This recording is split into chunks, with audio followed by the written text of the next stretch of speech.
Bismillahirrahmanirrahim. Assalamualaikum warahmatullahi wabarakatuh. Perkenalkan, nama saya Citra Nurhandewi dengan NIM 11970100019. Di sini saya adalah mahasiswa jurusan Matematika Fakultas Sains dan Teknologi UIN Sunan Gunung Jati Bandung. Dalam mata kuliah Matematika Keuangan Lanjut, di sini saya akan menjelaskan materi tentang analisis net present value atau NPV. Yang pertama, apa itu analisis net present value? Analisis NPV adalah salah satu metode analisis investasi untuk menentukan layak atau tidaknya investasi pada suatu proyek.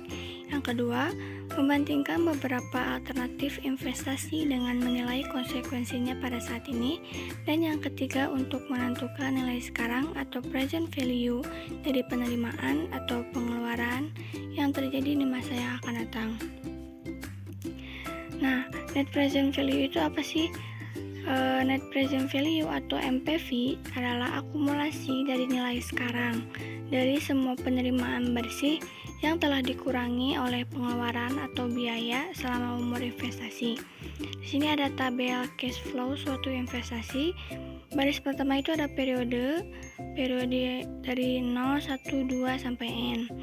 Baris kedua itu ada cash inflows dilambangkan dengan A atau penerimaan. A1, A2 sampai AN.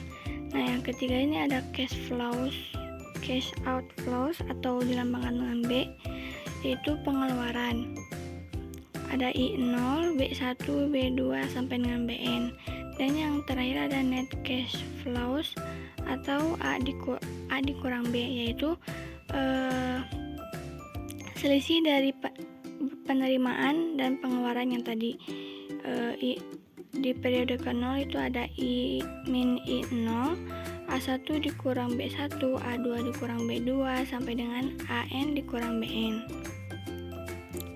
Yang selanjutnya ada definisi net present value atau NPV. NPV adalah akumulasi dari nilai sekarang atau present value dari semua penerimaan bersih yang telah dikurangi oleh pengeluaran atau biaya selama umur investasi. Di sini ada sebuah tabel cash flow suatu investasi. Baris pertama itu ada periodenya itu ada dari 0, 1, 2 sampai periode ke N. Baris kedua itu ada cash inflows atau dilambangkan dengan A, yaitu penerimaan. Dari periode 0 juga sampai periode ke N dilambangkan dengan A1, A2 sampai AN. Nah, baris ketiga ini ada cash outflows dilambangkan dengan B atau pengeluaran. Dari periode 0 sampai ke N juga ada I0, B1, B2 sampai dengan BN. Yang baris keempat ini ada net cash flows atau A dikurang B, yaitu selisih dari penerimaan dan pengeluaran. Dari periode 0 sampai periode ke N juga min I0, A1 dikurang B1, A2 dikurang B2 sampai dengan AN dikurang BN. Selanjutnya di sini ada rumus NPV net present value.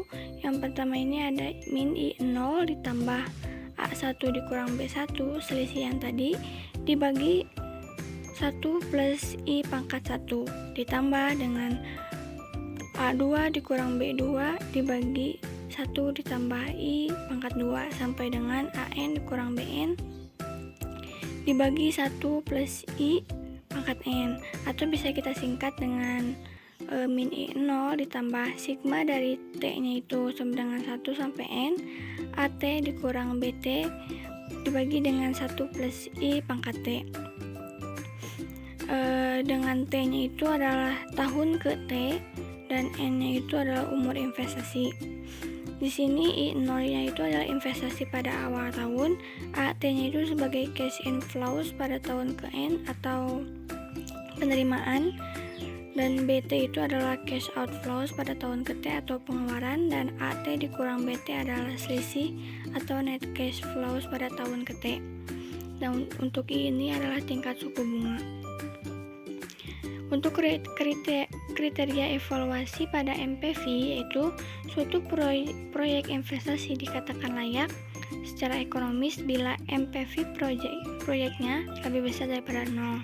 Sebaliknya, jika MPV lebih kecil daripada 0, maka proyek investasi tersebut tidak layak.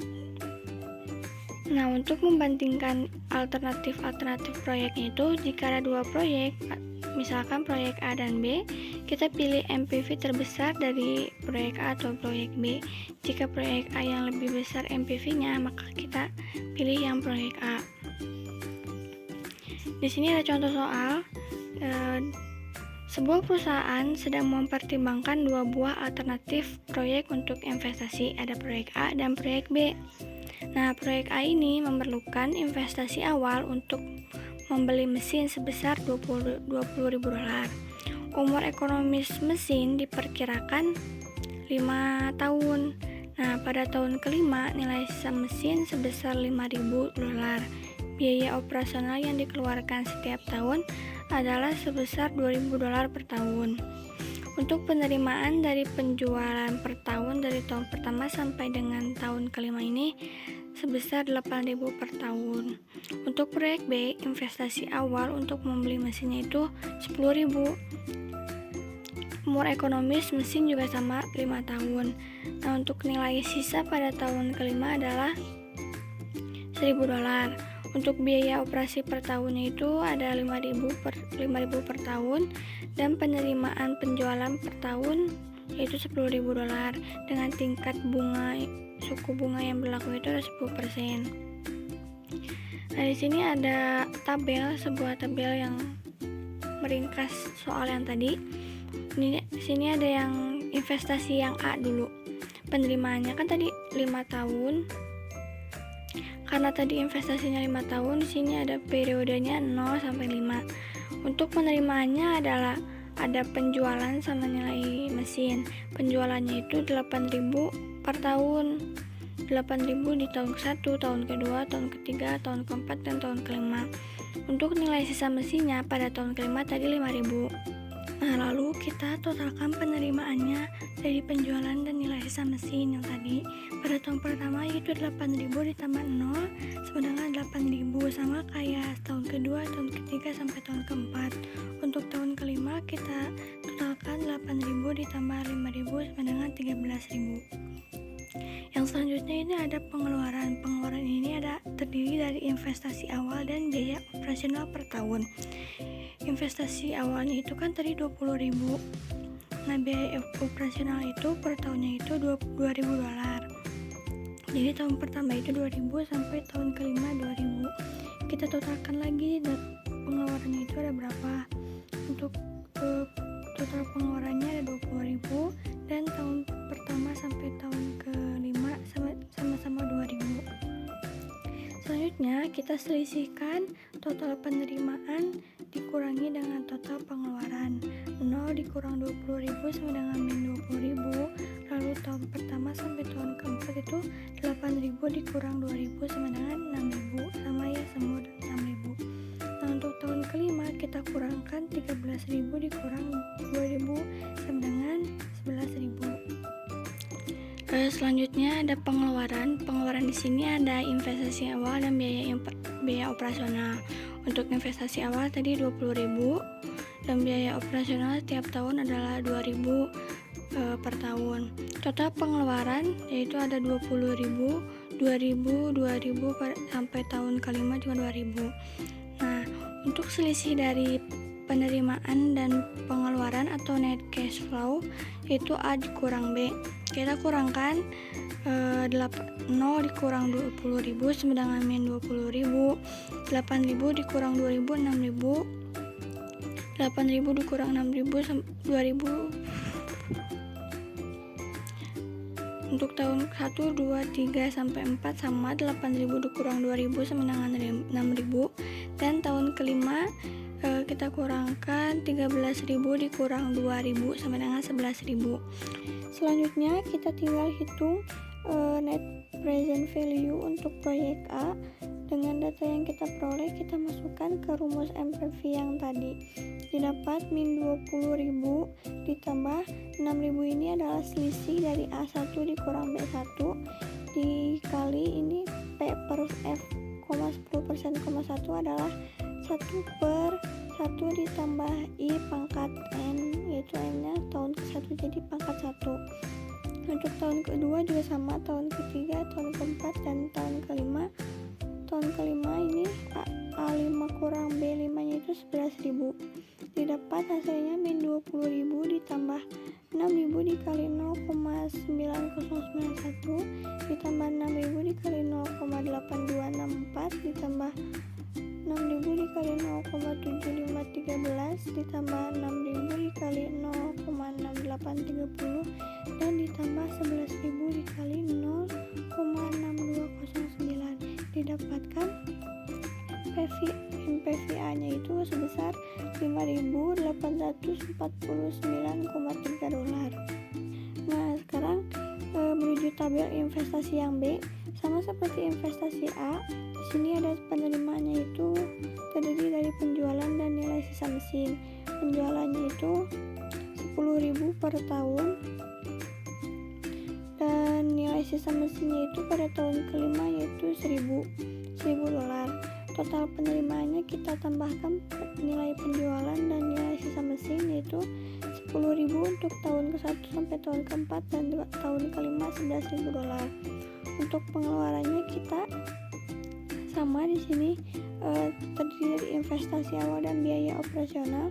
Investasi awalnya 10.000 dan biaya operasionalnya 5.000 dolar per tahun. Kita totalin lagi pengeluarannya 10.000 dan tahun ke-1 sampai tahun ke-5 sama ya, 5.000 dolar. Lalu kita selisihkan total penerimaan dan total pengeluarannya.